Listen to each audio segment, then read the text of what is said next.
10 साल कैद की सजा। शाह महमूद कुरैशी को भी 10 साल कैद की सजा सुना दी गई है। खुसूसी अदालत के जज अबुल इस्नाद जुल्करनैन ने मुख्तसर फैसला सुनाया है, जबकि बानी पीटीआई का 342 का बयान कमरा अदालत में रिकॉर्ड किया गया। इस हवाले से अदील वड़ाइच ही हमारे साथ मौजूद हैं। अदील, बताइएगा ताज़ा तरीन सूरत हाल क्या है अभी?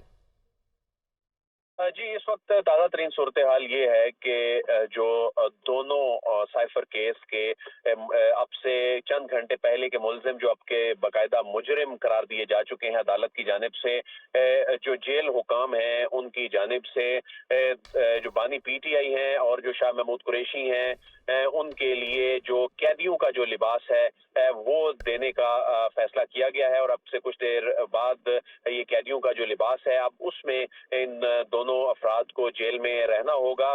तो जो फैसला है वो दोनों की मौजूदगी में सुनाया गया और इस फैसले से कुछ देर पहले जो उनका 342 का जो बयानात हुए वो बयानात 1 घंटा 20 मिनट में ये बानी पीटीआई का जो बयान रिकॉर्ड हुआ, लेकिन उसके बाद जो उनको रिटन में जब उनके सामने वो फॉर्म रखा गया तो सवालनामा उस पर दस्तखत करने से उन्होंने इनकार कर दिया था। लेकिन ये किसी तौर भी उस प्रोसीडिंग को रोका नहीं जा सकता जिसमें उन्होंने इससे पहले मुसलसल इस प्रोसीडिंग को अवॉइड किया। उनके वकला पेश नहीं हो रहे थे, उससे पहले फर्द जुर्म की कार्रवाई में जिस तरह से रुकावट कानूनी तौर पर डालने की कोशिश की गई और फिर बिल्कुल आखिर में उन्होंने उस सवालनामे पर दस्तखत से भी इनकार कर दिया। और लेकिन ये उन्हें अंदाजा था इस बात का कि जो चार्जेस उन पर फ्रेम हुए हैं, जो गवाहान के बयानात उनके सामने रिकॉर्ड हुए हैं, उन्होंने कटहरे में खड़े होके वो गवाहान के जो बयानात हैं वो भी सुने, उन पे जो जिरा हुई वो भी उन्होंने देखा और उसके बाद उन्हें खुद अंदाजा था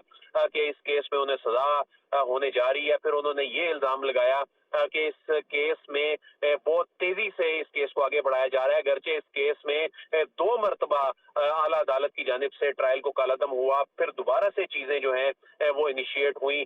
तो इस केस में हमने देखा कि आमतौर पे ऐसा होता नहीं है कि इस तरह से जब ट्रायल कालादम कई मरतबा हुआ हो। और ये एक बड़ा रिलीफ था उस वक्त बानी पीटीआई के लिए, उन्हें एक ड्यू प्रोसेस दिया गया। उन्होंने कहा कि ये ओपन ट्रायल नहीं हो रहा। फिर ओपन ट्रायल के लिए दोबारा जब अदालत लगी उसमें मीडिया था, उसमें आम पब्लिक जो थी उसको जाने की इजाजत दी गई। उसके बाद फिर उन्होंने इस्लामाबाद हाई कोर्ट से रुजू किया। इस्लामाबाद हाई कोर्ट ने फिर कुछ ग्राउंड्स पे ट्रायल को एक खास मुद्दत के बाद से कालादम करार दिया, लेकिन फर्द जुर्म जो है वो बरकरार रही।